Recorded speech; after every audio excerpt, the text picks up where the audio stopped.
देखा आपने कितनी ज़बरदस्त सी बनी है ये कचौरियाँ। और मेरा तो बस नहीं चल रहा था, गर्मा गर्म ही मैंने आपको दिखा दी। मेरी टिप्स से और ट्रिक्स से आप इस कचौरी को अगर बनाएंगे तो आपको यकीन करें इस तरह खस्ता कचौरियाँ घर पर मिलेंगी। तो वीडियो को पूरा देखिएगा, इसके बिल्कुल मत करिए क्योंकि इसमें बहुत सारी इंपॉर्टेंट टिप्स एंड ट्रिक्स हैं जो कि मैं आपको बताना चाहती हूँ। अस्सलाम वालेकुम, welcome back to Ayesha kitchen corner. फिर से बहुत सारा वेलकम है। और आज की जो रेसिपी है वो हम बनाने वाले हैं चिकन कचौरियाँ। इफ्तार की डिशेस में समोसे स्प्रिंग रोल्स खा खा के तो आप लोग बोर हो गए होंगे, तो क्यों ना हम आपके लिए स्पेशल से कचौरियाँ लेकर आए जिसपे चिकन की फिलिंग होगी और उसके अंदर एक खस्ता सा क्रंच होगा उसके ऊपर, और अंदर एक सॉफ्ट माउथ मेल्टिंग जो वो फीलिंग होगी। तो अगर ऐसी से कोई रेसिपी मिल जाती है वो भी बहुत आसान तरीके से और घर पर रखी हुई चीज़ों से, तो क्या ही बात है। तो चलिए रेसिपी शुरू करते हैं। बिस्मिल्लाहिर्रहमानिर्रहीम। तो इसके लिए सबसे पहले मैंने 2 कप मैदा लिया था। अच्छा, 2 कप मैदा में जो क्वांटिटी थी वो तकरीबन मेरी 8 कचौरियाँ बनी थी। तो अगर आपने ज़्यादा बनानी है तो आप इसकी क्वांटिटी ज़्यादा या कम कर सकते हैं। इसके बाद हमने इसका मोयम बनाने के लिए इसमें तकरीबन 1 टेबल स्पून भर कर घी लिया था। आपको घी को थोड़ा मेल्ट करना पड़ेगा तो ही इसका अच्छे से मोयम बनता है, अदरवाइज़ आप ऐसे भी डाल सकते हैं, लेकिन अगर आपने और खस्ता बनानी है तो थोड़ा सा मेल्ट कर दीजिएगा। और इसके साथ मैंने डाला था इसमें सॉल्ट, और सॉल्ट के साथ इसके साथ हम इसको जो डो को तैयार करेंगे उसमें हम वार्म वाटर के साथ करना है। आप याद रखिएगा, इसका जो डो तैयार करना है आपने वो गुनगुने पानी के साथ ही तैयार करना है। और इस तरीके से आपने इसका एक अच्छा सा सेमी सॉफ्ट सा डो बनाना है। अच्छा, याद रखिएगा कि आपका जो डो है वो बहुत कड़क और बहुत मुलायम नहीं होना चाहिए, बिल्कुल सेमी सॉफ्ट सा होना चाहिए, मीन्स कि मतलब बीच बीच सा। मैं आपको अभी आगे वीडियो में दिखाऊंगी कि मेरी डो जो थी वो किस तरीके से थी। इस तरीके से कर। अच्छा, इसमें आप चाहें तो आप इसमें अजवाइन भी ऐड कर सकते हैं, ये आपके अकॉर्डिंगली फ्लेवर के अकॉर्डिंग है। तो देखिए इस तरीके से मेरी ये जो सेमी सॉफ्ट सी डो बिल्कुल रेडी थी। अब जब तक डो को हमने राइस होने के लिए थोड़ी देर के लिए रख देना है, तकरीबन आप 15 से 20 मिनट तक रख दें, और तब तक हम इसकी फिलिंग तैयार कर लेते हैं। फिलिंग में मैंने सिंपल से कुछ भी नहीं डाला है, सिर्फ कैबेज और अनियन ही ऐड किया था।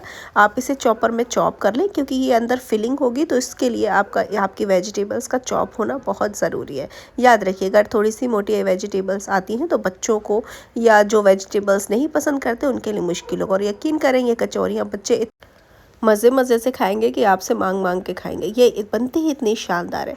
इसके बाद हमने सारी वेजीज़ को, जो भी वेजीज़ ली थी उसको हमने चॉप कर लेते हैं। आप चाहें तो अपने मर्ज़ी से कोई भी इसमें वेजीज़ की फिलिंग कर सकते हैं, क्योंकि आपको पता है कि मैंने आपको पहले बताया था कि रमज़ान के वक्त जो भी रमज़ान की जो भी चीज़ें बनाऊंगी वो मैं हेल्दी बनाऊंगी।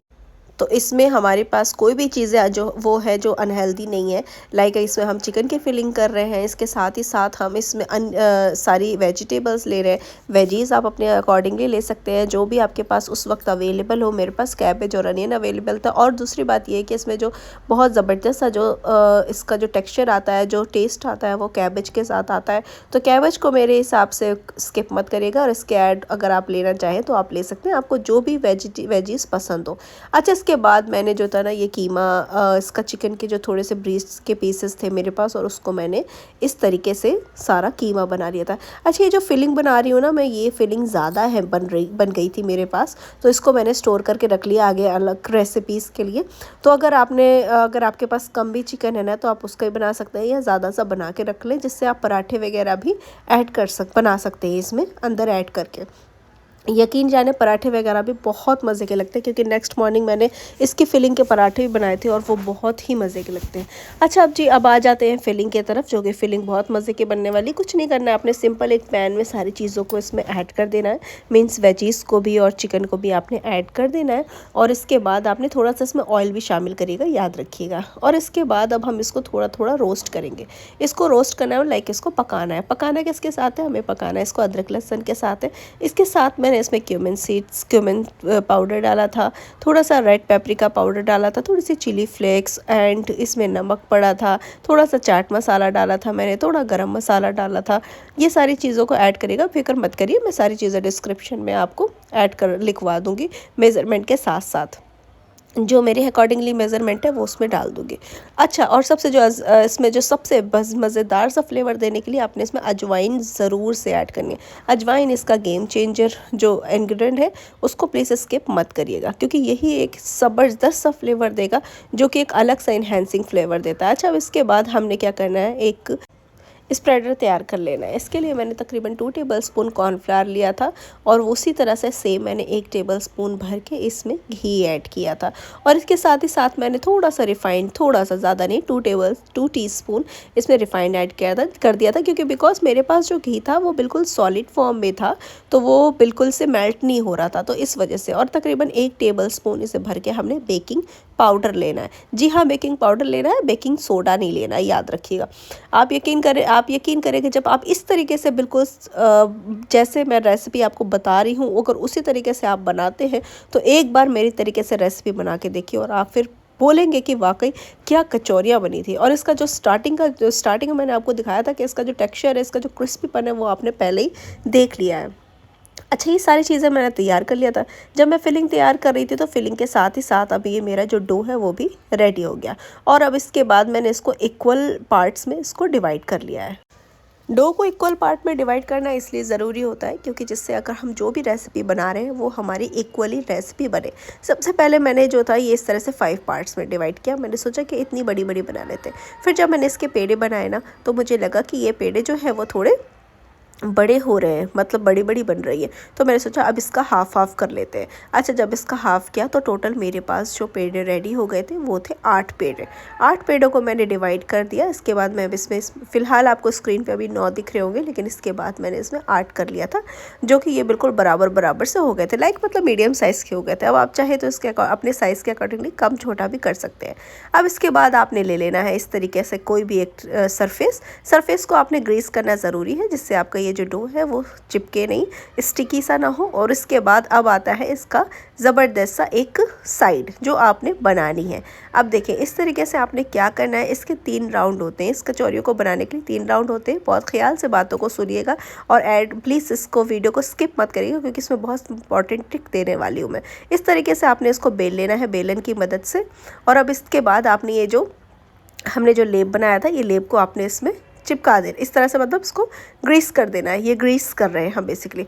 और आपने इस तरीके से, ये देखें जिस तरह से मैं आपको बता रही हूँ, इस तरीके से आपने इसको सारे पेड़ों को इक्वल करके इस तरह से आपने इसे रख लेना है। ये देखिए, अगर आप रमज़ान में इस तरीके की कोई रेसिपी बनाते हैं तो यकीन करें कि आपका जो पेट होता है वो भी फुलफ़िल हो जाता है। और जब अगर आप अपने मेहमानों को इस तरह की रेसिपी खिलाते हैं तो हमारे पास यूनिक रेसिपी भी हो जाती है और ये चीज़ें कम बनानी पड़ती हैं और जल्दी पेट भी भर जाता है और फुलफ़िल भी हो जाता है इंसान। और साथ ही साथ हमारे पास इसका प्रोटीन भी जाता है, क्योंकि प्रोटीन इसलिए जा रहा है क्योंकि इसके अंदर हमने बहुत अच्छी फीलिंग करी है जिसमें सब सारी वेजीज भी हैं। अच्छा, इसमें आप चाहें तो अंदर ऐड कर सकते हैं चीज़ भी। हाँ, यकीन जाने अगर आप चीज़ भी ऐड करेंगे तो आपको वो बहुत ही मज़े की लगेगी, अगर बच्चों को आपके घर में चीज़ पसंद तो। अच्छा, अब इसके बाद हमने फ़र्स्ट राउंड कर लिया था। फ़र्स्ट राउंड को देखा आपने मैंने किस तरीके से फ़ोल्ड करा है। अब मैंने इसे इस तरह से सेकेंड राउंड करना है, ठीक है। इसको फ़र्स्ट राउंड को करने के बाद आपने 10 मिनट का रेस्ट देना है। याद रखिएगा 10 मिनट का रेस्ट हमने हर डो को देना है। और इसके बाद अगेन मैं इस तरीके से इसको रोल कर रही हूँ। अगेन आपने इस तरीके से रोल करके और इसमें जो ग्रीस है वो आपने इसमें अगेन लगानी है। मैं लगाना भूल गई थी तो आपने दोबारा लगानी है। खैर, इससे कोई ख़ास फ़र्क नहीं पड़ा था, लेकिन ये होता है कि लेयर जो होती है वो और भी ज़्यादा क्रिस्पी निकल के आएगी। तो ये जो है आपने जो हमने कॉर्नफ्लावर का जो ग्रीस बनाया है वो कॉर्नफ्लावर का ग्रीस आपने अगेन लगानी है और सारे पेड़ों को आपने इस तरीके से रख लेना है, ठीक है। और अगेन 10 मिनट का हमने इसको रेस्ट देना है। अच्छा, जब इतने टाइम हम काम करेंगे तो तब तक हमारी जो फिलिंग वो बिल्कुल टोटली ठंडी हो गई होगी। अब थर्ड जो हम इसको देंगे ना, थर्ड जब हम इसको फोल्ड करेंगे तो थर्ड में क्या करना है, हमने इसकी फिलिंग को ऐड कर देना है। फिलिंग को ऐड करने के लिए याद रखिएगा कि आपने उल्टी तरफ से फिलिंग ऐड करनी है। लाइक जो ये जिस तरफ से हमने फोल्ड किया है ना, इस तरफ से आपने उस तरफ से आपने फिलिंग नहीं करनी, आपने उल्टी साइड को करना है। और जिस तरह से आपको वीडियो में शो हो रहा है इस तरीके से आपने इसको सारी कचौरियों को फोल्ड कर लेना है। बेसिकली कचौरियाँ बनाने आप सबको आती होगी, लेकिन बस कुछ टिप्स एंड ट्रिक्स को हमने ख्याल देना होता है, ख्याल से रखना होता है, जिससे अंदर जाके ऑयल में हमारी जो फिलिंग है वो ओपन ना हो। और इस तरह के मज़े की अगर आपको ये रेसिपी सीखनी है, व्लॉग्स देखना है तो मेरे चैनल को सब्सक्राइब कर लीजिए। अगर आप मेरे चैनल पर न्यू आए हुए हैं तो बेल आइकन भी प्रेस कर दीजिएगा प्लीज़। और कमेंट ज़रूर दीजिएगा कि आप मेरे चैनल पर न्यू हैं। आपके कमेंट पढ़ना मुझे बहुत अच्छा लगता है।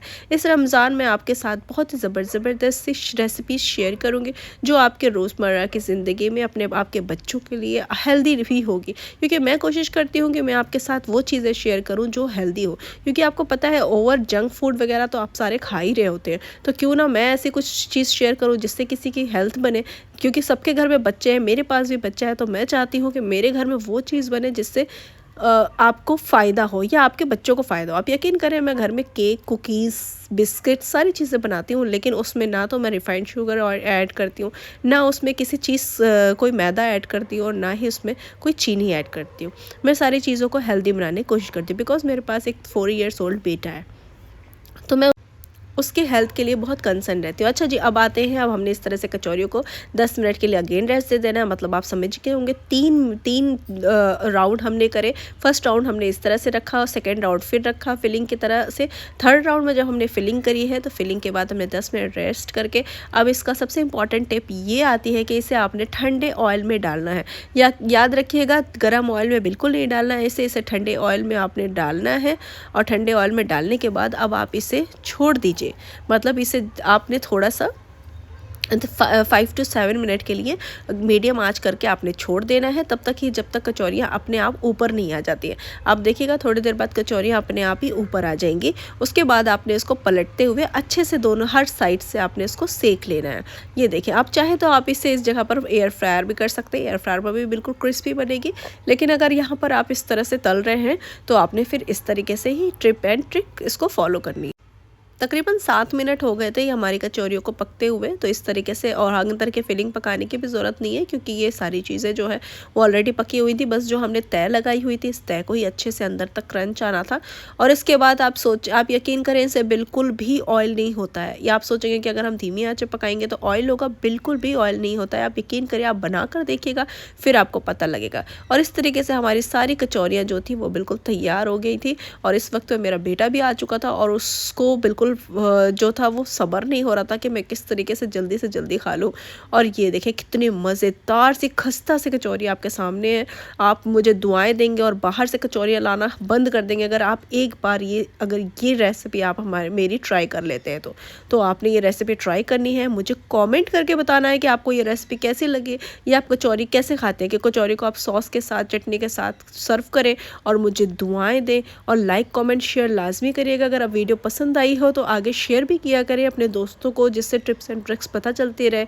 और मैं मिलती हूँ नेक्स्ट रेसिपी में। आपके कमेंट्स का मुझे इंतज़ार होता है, तो प्लीज़ कमेंट ज़रूर किया करें। अल्लाह हाफिज़, मिलते हैं नेक्स्ट रेसिपी में।